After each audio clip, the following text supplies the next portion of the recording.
All right, guys, we have another business video. It's been about a week and a half or 2 weeks since we've last did a business update video. Like I said, I try not to do a lot of these, but maybe every 2 weeks or when something's going on, we'll try to throw one out there. They also don't typically tend to do as well as, our investing videos or, just going through the TCG graphs. I don't know if it's because my ugly mug is here or what, or maybe it's just not popular content. I'm not 100% sure, but I still like to do them because at the end of the day, the whole YouTube channel is about my journey building maxpacks.com. And yeah, so it's my journey. So in the last 2 weeks, we have added two. So without further. All right, so let's get into it. Over the last 2 weeks, we added a bunch of new products, including Ascended Heroes. There was some like Charizard tins, I want to say prismatic tins, and a couple other things. The Ascended Heroes have sold very well. I want to say I still have three left. I was limiting those to two per person. And my regulars got in fast. There was a couple new people who got in. So it was good to, see some new faces around and, hopefully they come back and keep buying. I had one person who was a new buyer maybe a month or two ago, and now he's one of my top spenders. So it definitely helps getting returning customers, but I also need to keep growing, the name and the brand and getting new customers coming because the repeat spenders, they're not buying stuff that's sitting, obviously. That's why it's sitting. So the Charizard tins also did really well. They sold out. I should be getting a restock of those coming in the next couple weeks. I think they're pretty cool tins. They have two Phantasmal Flames, one Mega Evolutions pack, and one Destined Rivals pack, I believe. And they have a cool looking Charizard promos. You have the X tin with the X Charizard and the Y tin with the Y Charizard. They're pretty cool looking. I'd imagine they're probably a couple dollars each. And I'd reckon they'd probably do pretty well in PSA 10s because they sit in the tin, so they're probably hard to grade. Usually cards that come in tins or collection boxes are harder to grade. But they'll definitely be held back by not being full arts or illustration rare promos. They're just kind of like the normal EXs, double rares, I believe they're called. So they'll probably be held back on that. It also seems that anything that has Destined Rivals in it will sell as long as it's on the cheaper side. I had Destined Rivals ETB sitting for probably 2 or 3 months, and the only way for me to get rid of them was to sell them locally or trade. So I actually traded for more Ascended Heroes in cash, which was, I don't know if that was a good move or not. I guess that's to be determined yet, but it seemed like a good move at the time. I got some more money to spend, and I got more Ascended Heroes, which at $100 I'm selling them for, they were moving pretty good. Like I said, still have three left at the time of filming this, so get them while you can if they're still available. Like I said, anything Destined Rivals or has Destined Rivals on the cheaper side seems to sell well. I don't know if that's because of, cheaper Destined Rivals packs or if it's just, there's just more packs. I had the Megatins, which I believe had one Destined Rivals and one Mega Evolutions pack or something in those, and those sold almost immediately as well. So again, seeing a common theme, that's kind of where I came up with the idea that I have a feeling this is Destined Rivals that's, on these cheaper stuff that's making these things move, because normally those things don't move that well. And so that's really the only common denominator I can see is cheaper Destined Rivals packs, and it'll sell. We're going to touch upon 151 real fast. I sold my last bundle a little while ago. I do have another one that's pretty well loved, and by well loved I mean it's kind of damaged. It got smashed somewhere or something. I don't know if I smashed it taking it to a show or I bought it smashed. I'm not sure. I don't remember, but I'm probably just going to sell that locally to avoid, anyone getting angry at me and avoid chargebacks or unhappy customers, because booster promos are like $180 or $190 a piece, and unless somebody was planning on ripping it, they're going to be a little upset. They get a damaged bundle, and that's kind of expensive for 6 packs in my opinion. I get it's 151, but that's still pricey. So I think I'm just going to try to move it locally, and I'll give them a small discount because it's damaged and call it a day. I haven't been able to vend yet this year. It's been a little while since I vended, so I don't know how well, product that's a little beat up moves. But, if people are ripping packs, they don't usually care. You know, there's a saying that hangers have bangers and the damaged stuff carries heat. So I guess, I mean, I don't know. It depends what your theory or ripping philosophy or whatever is. I don't know. I also have the Alakazam boxes, and I actually got them for a pretty good deal. And in transit, the 151 boom started happening, and I was like, yes, like that was perfect timing. Like, uh, I just have to give myself a small pat on the back because that was nice. So, I want to say I have one more Alakazam box left, and I mean, if you watch my videos, 151's going through a small pullback, but the sealed really isn't. So the Alakazam, I don't know if it's pumping, if it's going sideways. I'll probably have to double check that either later today or tomorrow or whenever, unless it sells by then. But I only have one box left. So to me, I try to stay away from those collection boxes as much as possible. But the Alakazam box is kind of small. So, when I packaged it up to order it, it just fit right in the box with, I don't know, it might have been Ascended Heroes ETBs or something. I can't remember what the order was exactly, but it fit in the box perfectly, and there's really no problems at all. So I wish I probably should have jumped on that bandwagon a little earlier buying those Alakazam boxes, but I guess I just didn't realize how small they actually were. And yeah, that was just a missed opportunity on my end. And moving forward, I think I'll try to make a better note of smaller collection boxes aren't actually that bad to ship. As far as my other avenues, Ninja Spinner seems to be super popular. I have a bunch of pre-orders on that. I have my shipment on the way in the next couple days, so those orders should be going out either like Friday or like Monday or Tuesday next week. Not 100% sure when it's going to arrive yet. I should probably check that tracking number. Ninja Spinner locally has a lot of demand. I've had a lot of people hit me up for it, so I'm definitely going to grab boxes of Ninja Spinner, and when they sell out, I'll probably grab more. I also need to grab more Mega Dream. Want to get through Ninja Spinner first, I guess, and kind of see where I'm at after that. Outside of the website and Pokemoncards, eBay has been doing very well. I've been listing a bunch of baseball cards on there, and that's just because I bought a big sports lot.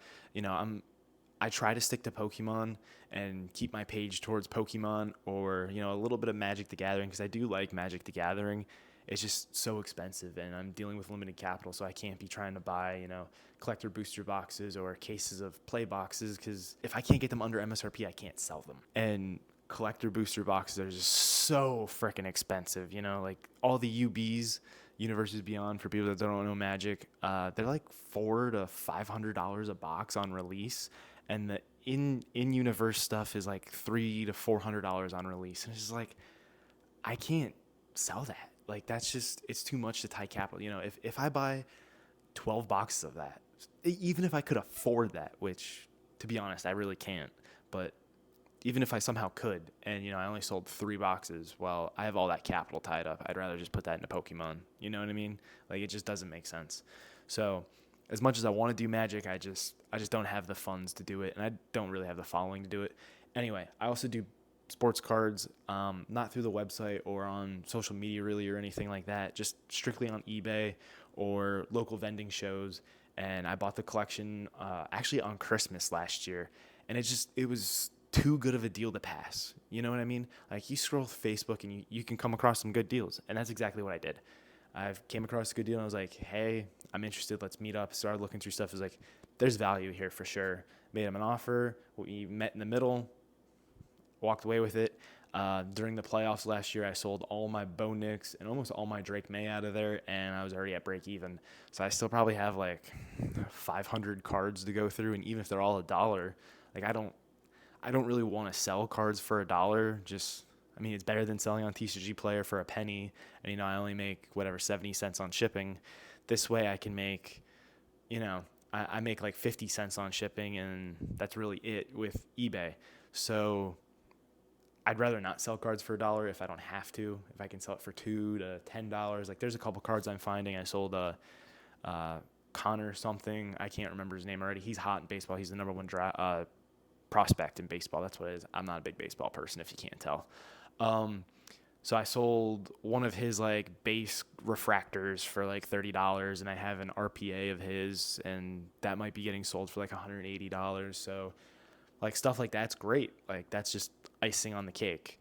The small stuff, it just gets annoying to ship. I have some cards selling for like $5 here and $6 here. That's not too bad. But when it gets to 99 cents, 99 cents, like that's just a drag.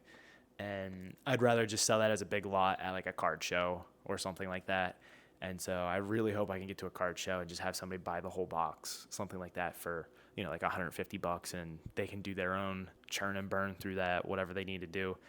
I try to stay off of eBay just because the fees are horrendous. Same thing with TCG Player, but sometimes you just got to do what you got to do, Those have been doing very well. Like I said, very profitable on that box. And will I do it again if there's a good deal to be had? Absolutely, I'll still do it again, because at the end of the day, all the profits I make from that is going right back into my Pokemon business. So that's helping me spend more money into Pokemon, and it's helping me churn more.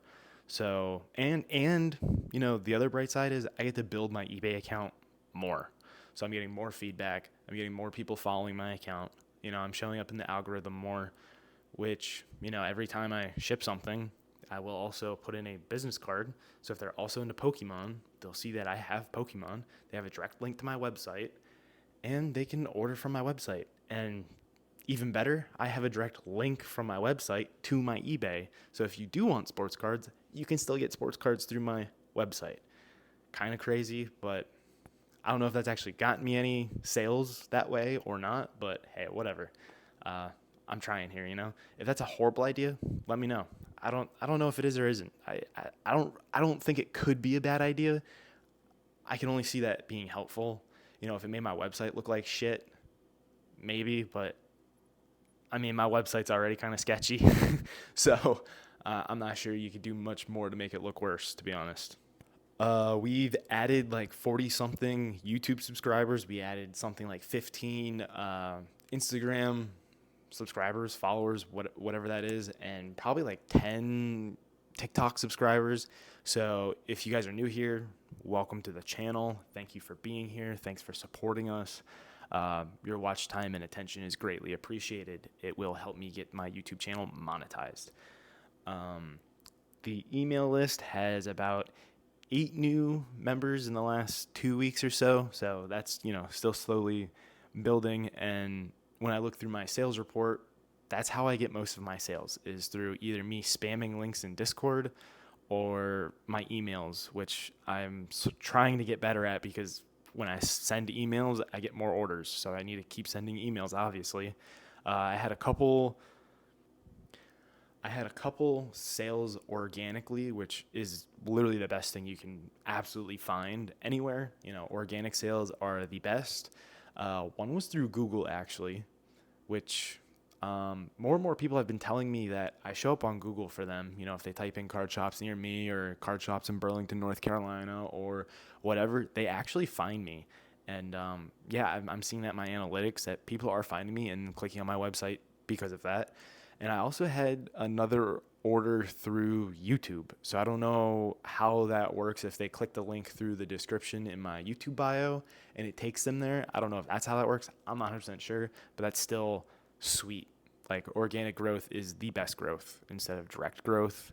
Direct growth means I'm spamming my links. As we're slowly winding down and wrapping up this video, I do have Black Bolt and White Flare on the way still. It should be here like next week sometime. So if you've been looking for that, I know there's a couple people that have been looking for that. It is very small stock, and I will be limiting it 2 per person. So make sure you keep an eye out for the emails on those, because I will be sending an email when they arrive and when I can make them go live. Overall, for March, I would say we're like on par with February, and we're only halfway there. So it's looking more like a January month, if you know what I'm saying, because January was my best month to date. Hopefully we can tie it or surpass it. It really depends if the product I'm buying is here on time. Finding a new connect, he's going to work with me on prices a little bit. He's able to bring a little bit of bulk too, so that should be helpful as well. Obviously, he's got to make a profit margin too, so I can't get things dirt cheap like I want to, but if he can make something, he's happy, and I can make something, I'm happy. It's a win-win for both parties. It's a good partnership. Life's good. I'm hoping that will continue to help me grow my business, just, in sales and popularity, being able to get more product, different SKUs, because when people come to my website and they want Phantasmal Flames and I don't have it, well, what are the odds that they're going to come back? low. That's just my thought process. I would say overall, the same hurdle still exists. Finding sealed product at a good price to make a profit on is incredibly hard. People do not want to sell at 80% where I can, sell at 95% and make a margin. I've had somebody who had a lot of just 3-pack blisters and single-pack blisters, and I was like, how much if I take everything? And they literally knocked $1 off market. And I was like, are you kidding me? Are you kidding me? This stuff's like borderline junk.